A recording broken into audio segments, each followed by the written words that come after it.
So we're back talking about clarifying the use of consonants, and there's five different families within the consonant category.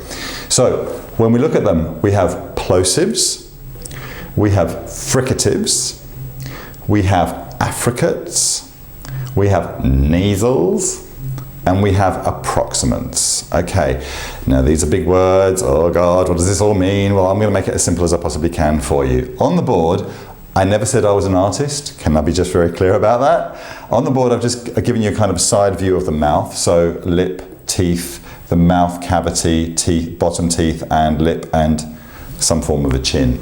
Okay, so let's just look then at when we're using consonants, generally what happens is that we're using two parts of the mouth and the tongue in order to make a consonant sound.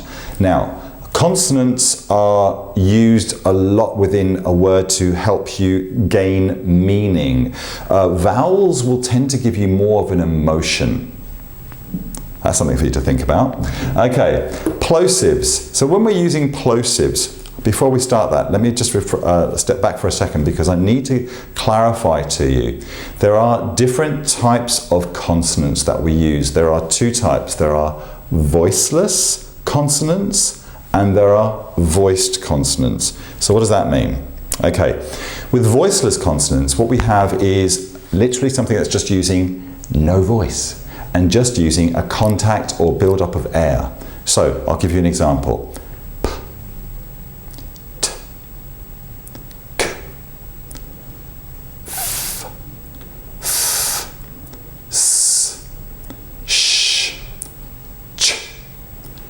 That's pretty much it as far as all the consonant sounds are concerned. That's all the voiceless ones that we have. With the voiced ones, we have it. What you're doing with voice is actually you're employing a little bit of vibration from the larynx here, from the vocal folds. It's getting technical now, so I'll keep it really simple. So we're just employing a little bit of vibration from the voice, and that travels through the tongue. So what happens is when we actually do make those same sounds in those same positions, what happens is we get something a little bit more extraordinary. So we get b, d, g, v, z, j, or j sounds, or sounds, or approximate sounds, which are almost a little bit like a vowel sound in terms of we have the r sound, or rrr. Some countries like to use that. I love that sound. We've also got the y sound.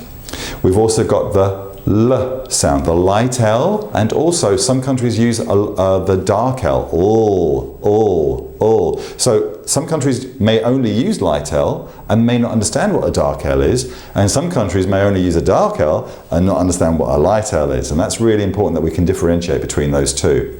And the other sound that we have is the w sound, which I know some cultures have real challenges bringing the lips together and understanding that it's actually not that much effort required to make that specific sound of w. And even with the v, what's going on there? How does that vibration feel? Okay, so let's just have a quick look at just a really quick overview of plosives, fricatives, affricates, nasals, and approximants. Literally what sounds we're looking at here. So plosives.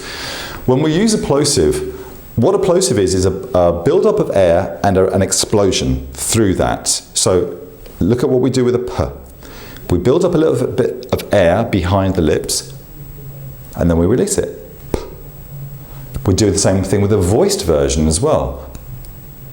B. So that's a plosive. We also find that in a t and a d and a k and a g.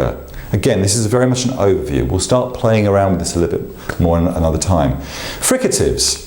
So here is where we have a continuous airflow between two articulators. And when I say articulators, I mean maybe lips and teeth, teeth and tongue, tongue and an area here in the mouth called the alveolar ridge. Let's not get too technical. We've also got another area here called the post-alveolar ridge. Let's not get too technical. Let's keep it simple. So these areas, basically, the airflow is continuous through them. So I think of it like a friction, or a sound that has friction through it, a constant airflow. So here we have the lips and teeth, teeth and tongue, tongue and this area, the alveolar ridge, or the sh. And the voiced versions of those, v, v, z, zh. So we know there is constant movement there.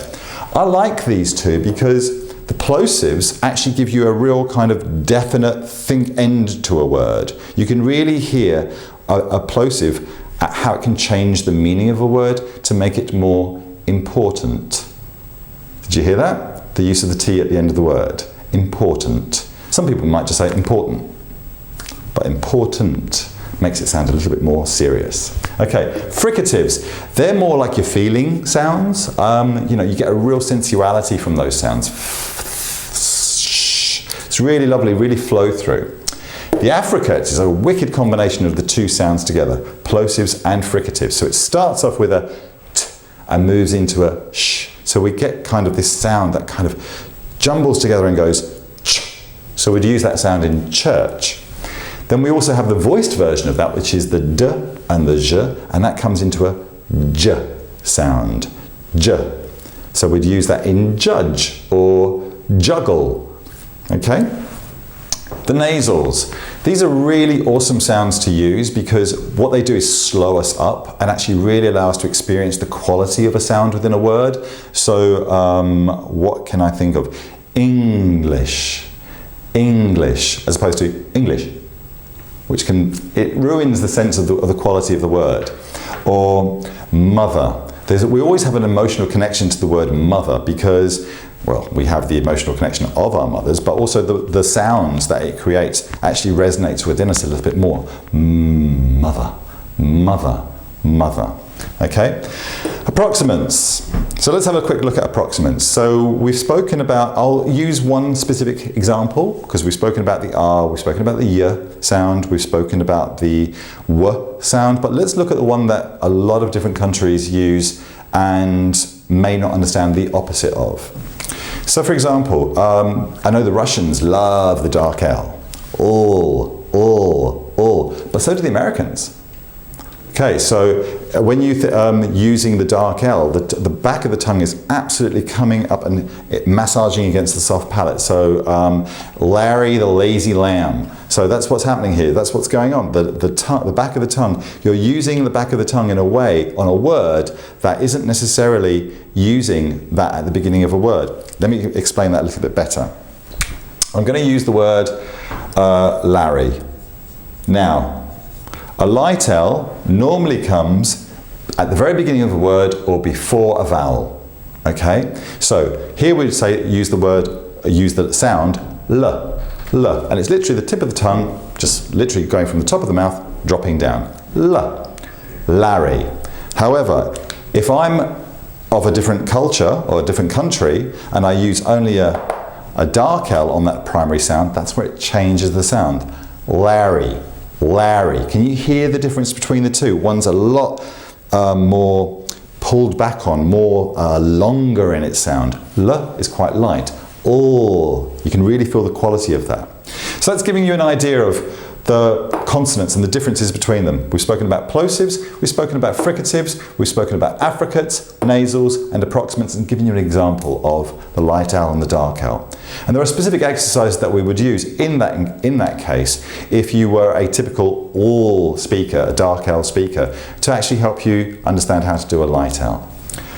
That's it for English pronunciation. Please feel free to subscribe to our channel. We'll be looking forward to seeing you again in the future.